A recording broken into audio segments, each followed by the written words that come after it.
guys, it's Elle with you. Now year 2 students.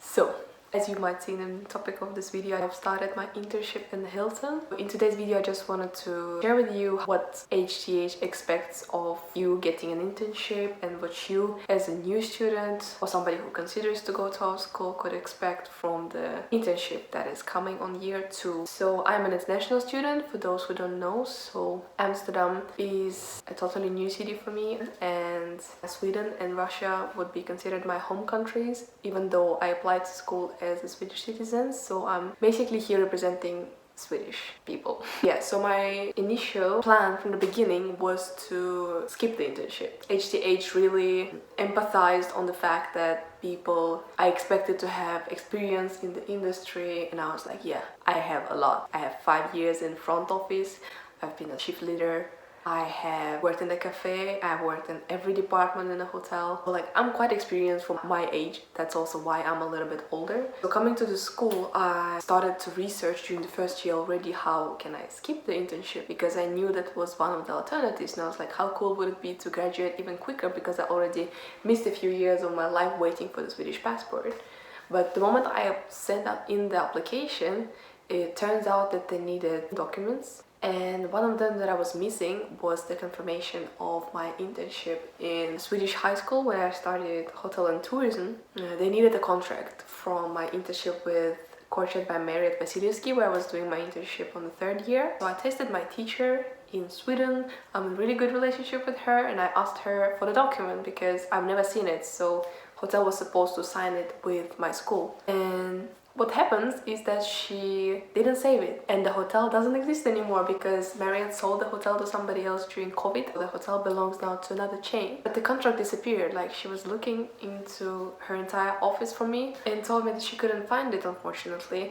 But she was like, yeah, if the school wants a verbal confirmation of the fact that you've been on an internship, here are my contact details, they are free to reach out to me. And I was like, oh, fine, perfect. Unfortunately, HTH is quite inflexible in those terms and doesn't really appreciate the exemptions from the rules that they have. So whoever was representing the exam committee, those are people, I think, who are taking the final decision on who is eligible to skip the internship and who is not. And the rule from the beginning was that you have had previous experiences that are good enough for you to skip the internship of 6 months, which is basically 2 blocks. Yeah, they were like, no, we're not gonna contact anybody if you don't have that on paper with signatures stating exactly which period you've been on the internship. We can't do anything for you. Then you're not allowed to skip it. And I was fighting and I was emailing back, but hotel school is like a stone. There is not much discussion going on. It's like, if the school says no, it's a no, and you just gotta take it the good way, the bad way. So I was really sad. I remember crying a few times on those meetings with placement office who were telling me to, you know, find an internship that would be fun for me. But every time I was asking questions about countries I was interested in going, like South Korea,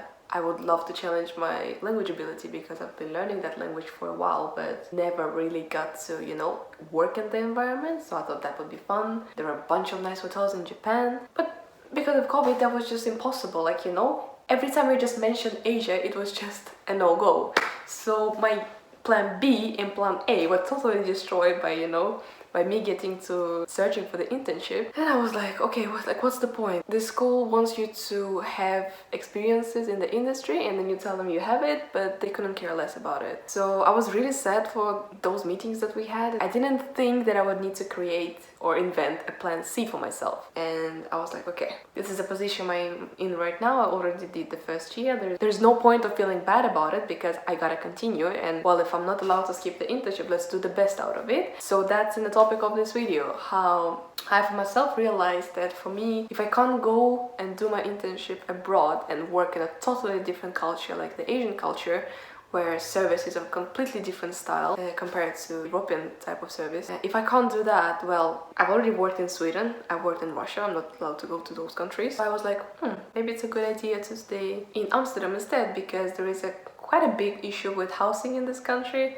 There's another video coming on this one, but it's impossible, almost impossible for an international student to find an apartment for themselves. Many people are sharing, many people are just living in somebody's apartment, just paying for the room. So knowing that that issue exists, I was like, why don't I start looking for accommodation now and try to see what I can find in Amsterdam? But then it hit me one day, why don't I just stay in my own hotel? Because my front office manager in Hilton Schiphol already mentioned a few times that wouldn't you consider staying, because then we know you already, so you can stop developing your managerial skills. And she's a graduate from our school, by the way, she's an alumnus, so she knew exactly what I could expect from the internship, and she knew that I've already done operations for quite a while, and for them for half a year. So she knew exactly what my needs were and proposed to continue just as an intern in our hotel. And I was like, why not? Because for me, a priority now, if I can't go to any other countries, to move on to the next step in my professional development and my career. I wanted to do something challenging. That's why I was crying so badly, because I really feel like I've hit my limit in a position of being a front office representative, and I want to do something else. I want to have more responsibilities. I want to do new tasks. I want to do something with my own hands. So she was proposing me to do a supervision position instead, and that's exactly what I agreed on doing. You know, I wasn't even trying to look for a new place. I was like, well, that's a perfect base for a promotion later on the job. I really love my team. They're amazing colleagues, amazing people. I have a lot to learn from them. I really have colleagues who work for Hilton for over 35 years now. So I started my internship on Monday, changed my uniform. Now I'm wearing a blue dress. I'm gonna show it to you here. Yeah, everybody find it weird that I'm there during the day, but I also realized how much I missed, you know, working day shifts, meeting all of those guests, talking to them, enrolling them. And it was a lot of fun, and I also get to work with my colleagues who I've only met during the handovers because I was working nights. And now I get to really be on shift with them and get to know them a little bit better. I really enjoy it, and I'm really happy that I made this choice for myself. I already got like my first supervisor project, and I have my own email now at work, so it's exactly what I was expecting to get from this internship, and I can't wait to see what the outcomes will be by the end of the internship. I have a lot to learn. I really feel like I'm ready for this, and it's really exciting. So this was a small introduction on my internship. I might record a second video of giving you guys some update of how internship is going, what I've learned, what I've experienced. For now, I think that would be it. Thank you very much, guys, for checking out this video. I hope it wasn't way too negative, but really internship was like one of the most disappointing parts of this year regarding the school. Thank you very much, guys. Really appreciate you being here. Hope I was useful, or it was just interesting to listen to me. Please let me know down below what type of videos you would like to see, and I'll see you next time.